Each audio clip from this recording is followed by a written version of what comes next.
Robert Reich was Secretary of Labor under Bill Clinton, and for some stupid reason is a respected commentator on CNBC and MSNBC. He recently posted a completely idiotic video to YouTube attempting to explain what's wrong with the economy. Listen to this yutz. Since 1980, the American economy has doubled in size.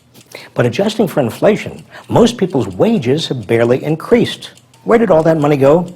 Almost all the gains have gone to the super rich. And the super rich have 40% of the nation's entire wealth. Wait a minute. If the economy doubled, and it all went to the super rich, then shouldn't the super rich have 50% of the wealth? On top of the wealth they had before? Yet, according to you, they have 40% all total. And they couldn't have started with zero or they wouldn't have been super rich to begin with. So they took half the wealth, but don't have half the wealth?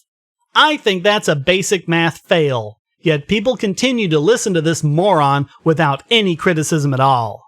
All this money at the top has given the super rich lots of political power, especially power to lower their tax rates. His problem is he has it exactly backwards. It wasn't the super rich who got the benefit of the money. It was government cronies. It was government that stole our wealth in the form of taxes and money created out of thin air to give to their corporate buddies in the name of bailouts, of the too big to fail, and of economic stimulus. So the super rich wouldn't have been able to do any of that without the government's power to take our wealth first. Otherwise, the only way anyone can become super rich is by providing us with products and services that we want at reasonable prices. This means huge budget deficits. No, huge budget deficits are due to runaway spending by Congress and the President. According to USGovernmentSpending.com, total spending in 2010 was $3.46 trillion, compared with $1.79 trillion in 2000. And revenues did not decrease during this time period.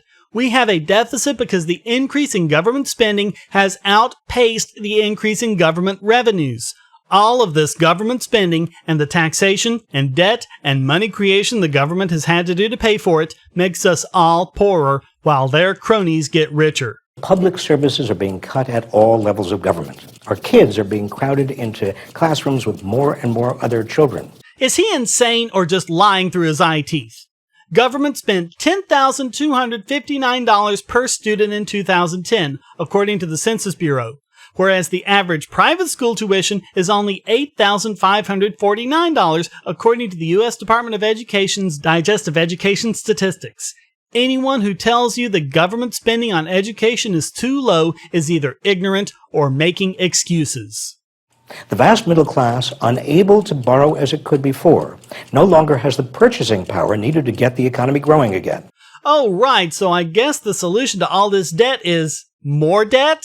Give me a break! The solution to the current economic downturn is to get the government out of it. History has shown us this clearly. Every time government has interfered in an economic recovery, trying to fix things, the downturn has lingered. But every time government has kept their cotton-picking hands off of things, the economy has recovered in a year or less.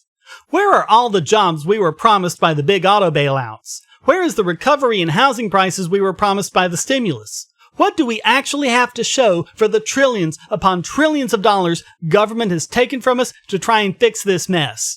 And what would we have done if we'd been able to keep that wealth for ourselves? Reich avoiding these questions, as well as the role his precious government took at the forefront of this crisis, is more than enough to qualify him for this week's biggest bogon emitter.